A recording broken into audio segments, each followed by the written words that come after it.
you walk on to Kansas State, eventually you earn a scholarship, then you become a starter, and before you leave, you earn Big 12 Defensive Lineman of the Year.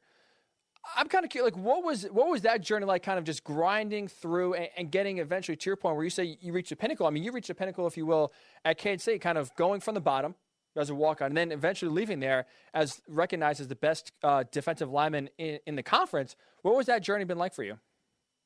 It was definitely tough. Certainly a lot of perseverance, a lot of work ethic went into it. I had a lot of support from family, friends, and teammates.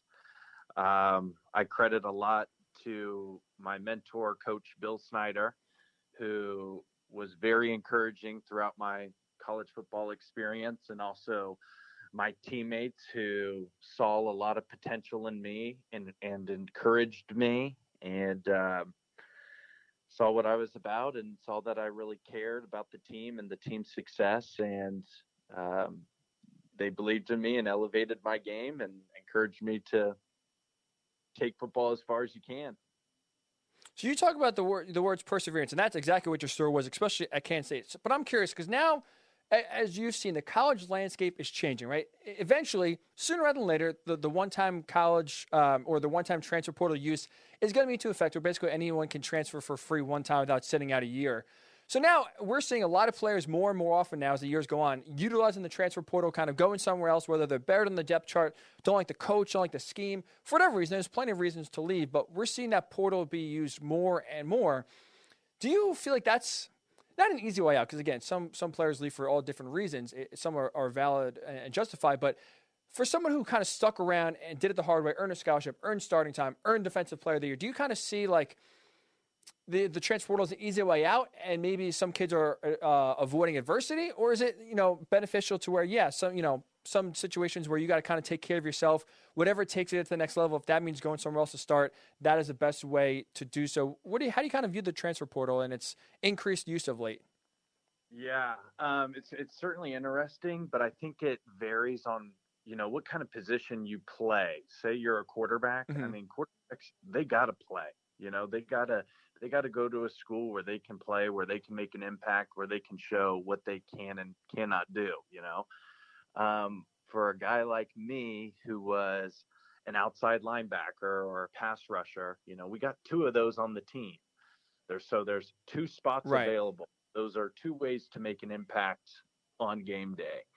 And from where I was coming from, I wasn't highly recruited in the first place. So finding another place to land was going to be very difficult for me if I even thought about ever transferring.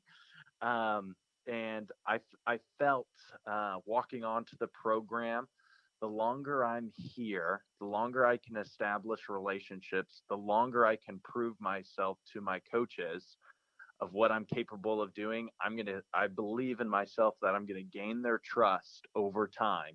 And if you gain your coach's trust and they see your work ethic and they see you improving every day in practice, that they're going to get you onto the field. And I felt like if I go there, in 5 years, I'll be able to prove to them I want to be here and I can be a player for you. Talking about Ryan Mueller, Chargers, Eagles, Hamilton Tiger Cats, NFL Guardians, or New York Guardians, here with the XFL, as you just heard, former defensive end for Kansas State, at Ryan or R_Mueller44, R_Mueller44, if you want to follow Ryan on Twitter. So Ryan, I'm curious, because your journey for the NFL at least started with the then San Diego Chargers. You were there until November. So I'm curious your thoughts. Seeing Philip Rivers in practice, seeing a guy like him, what was he like as a competitor facing him every day in practice? He was certainly intense when it was time to practice, when it was time to play. But in the locker room, I mean, he was laid back, cool, calm, collected. He knew how to have fun. And I was pretty much raised in Kansas City, and people in Kansas City do not really like Philip Rivers.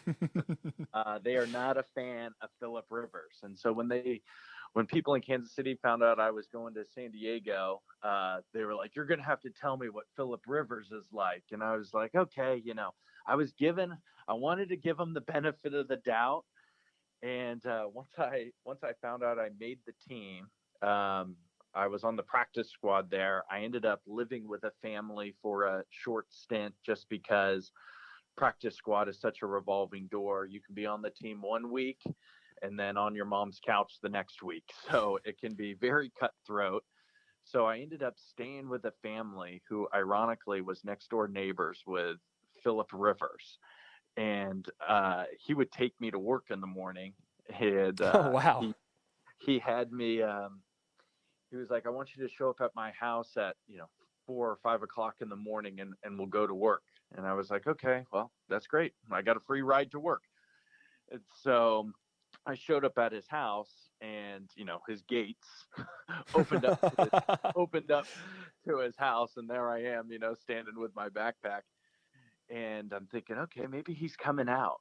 And keep in mind, it's 4 o'clock in the morning. It's pretty dark outside. And all of a sudden, I hear like something moving around in the bushes. And where we're at is kind of like a desert area. Mm-hmm. So I don't know what kind of animals we got here. And so I'm getting ready to get my flashlight out because I'm like, dang, what the heck is this? And I get it out, and all of a sudden, roar! I hear this growling, and I'm like freaking out. And guess who it is popping out of the bushes to scare me? Jeez, really? Philip Rivers, huh? Giving you the old rookie treatment? Yeah, giving me a little rookie treatment. So Philip Rivers popped out of the bushes to scare me. And Kellen Clemens was the backup quarterback. Mm-hmm. And I believe he spent time in New York as well. Oh, yeah, Jets legend. And he was filming it. And I was like, God dang, Phil, this could have been – I could have just reacted and punched you and not even, know what I had just done, And this was all during the didn't Gino like get in a fight? Yeah, he got punched. Oh, I forgot the linebacker's name. By an undrafted free agent linebacker. I think that was over a plane ticket, but I'm not sure, or a bet or something. So you're saying your NFL career is almost cut short because you almost punched Philip Rivers at 4 a.m. in the dark. Yeah, that could have been it. Yeah, that could have been it. Or, that could have been my shining moment into the NFL, however you want to look at it. That is very true. So I heard you just dropped a god dang before. Has you ever heard Philip Rivers curse? I know that's always kind of the rumor around the NFL. Like, not even one time if Phil threw a bad pass or maybe a receiver ran a wrong route. Has he ever cursed in your presence? I really can't confirm. I think always. I said I can't confirm. I think he's kept it. Can't deny either, right? Yeah, can't deny. I don't know. I don't like throwing out guarantees about that type of things because I realize people are human and. If you drive in the car with somebody and they cut you off, I'm sure you let a few words out. Oh, but, yeah. That's especially, in New York, and California is no different with all the traffic. But I think for the most part, Philip Rivers is a stand-up guy, clean cut. And when I returned back home from San Diego to Kansas City, people asked me what he was like. And he was nothing but first-class quarterback, first-class person. My very first day there in San Diego, he didn't even know my name, but he came up, or I had never even met him. He came right up to me, introduced himself to me, and told me he had heard about me and that I actually trained in Tennessee in preparation for the combine, and I worked out with his brother, and I just thought that was really big and cool of him. He didn't act big time, even though he is everything and more big time. He never acted like it, was first class. Awesome. Yeah, you always hear great things about Phil, and it's always kind of cool, especially for you to actually experience it. When these guys, right, despite all the fame, despite all the recognition, all the accolades already, still act like just, regular run-of-the-mill guys, treat you just the same because the fame doesn't go to their head. That's really cool. We're talking to Ron Mueller, former Chargers, Eagles player, Hamilton Tiger Cats, New York Guardians, NFL, CFL, XFL, played his college ball at Kansas State. So, Ryan, I'm curious, in your time with San Diego, especially kind of being around Phil and kind of seeing how he operates, I know this was kind of almost a different time than the NFL, because even like 5 years ago, we've seen a lot of things change. But back then when you were with San Diego, did Phil Like what was his? Did he have any, I guess, extra role in the front office, whether it was players, scheme, coaches' decisions? 'Cause now you see Tom Brady goes down to Tampa Bay, kind of almost joins with Bruce Arians and Jason Light, the GM, almost as a three-headed consulting firm where they decide together, hey, what play should we run? What kind of players could we use here, especially on the offensive side? What kind of coaches work best? And obviously, we saw that end in a Super Bowl. Did Phil have any kind of input or voice within the Chargers when you were there? I think all quarterbacks, can get you hired or fired. Okay. Yeah. And the longer they're there, the more clout they have to say, I like this guy and I want this guy on the field and so on and so forth. But, and to their credit, when they're in their quarterbacking positions for so long, Phil Rivers been in the quarterback position 10 or 15 years. They've seen it all. They've seen so many guys come through and what's going to work well, that their opinion is so valid and valuable to the position coaches. So, because they're pretty much coordinators themselves since they've been in the system or have seen a lot of systems and been in the NFL for so long that, whatever they say can carry a lot of weight.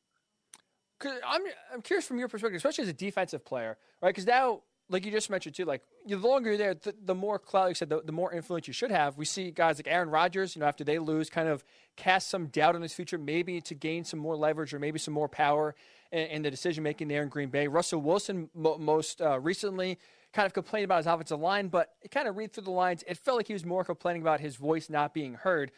Does that turn the team off? Like, as a defensive player, do you have any issue if the quarterback has involvement in maybe some coaching decisions or scheme decisions or, free agency decisions when it comes to their side of the ball? Is that, as a defensive player, rub you the wrong way at all, or is that, in your mind, how it should be? It's college football and NFL football is so different on how they handle media and talking about things in the public eye. I came from a program at K-State where Bill Snyder, he did not encourage that you reveal anything that's going on, good, bad, or indifferent. You keep all of your responses very vanilla because everything you say can and will be used against you. And, I think there's a lot of benefit to keeping things in-house. Whether that's injuries, that's to protect you. Right. Whether that's frustrations, you come and talk to me. You go talk to the boss. That's just kind of how things were handled at my university, and I've kept that. I've kept that with me going on with my career. So do you have? Oh, sorry, Ryan. I didn't mean to cut you off. You're fine. And I just think there's just a lot of benefit to that. Protects the team, protects the player, and it's all in-house. So do you have an issue? Let's we don't have to throw any name, but let's just say the quarterback on your team, wherever you are, kind of voiced their frustrations, similar to what Aaron Rodgers or Russell Wilson did. Would that rub the team the wrong way? Would there have to be some apologies or explanations from the quarterback, or is it kind of understood that, hey, this is, especially in the NFL, this is the guy that kind of the team centers around. If he wants his voice heard, maybe he deserves it, sort of thing, or that, kind of you'd have to have some team discussions and kind of maybe check him a little bit, if you will. No, I feel like that's I feel like that's too. Oh, I don't know. Like, so if my quarterback came out and said those things, I wouldn't say, hey man, I need to talk to you. To me, that seems like we're handling issues like little ladies. We are professional football players.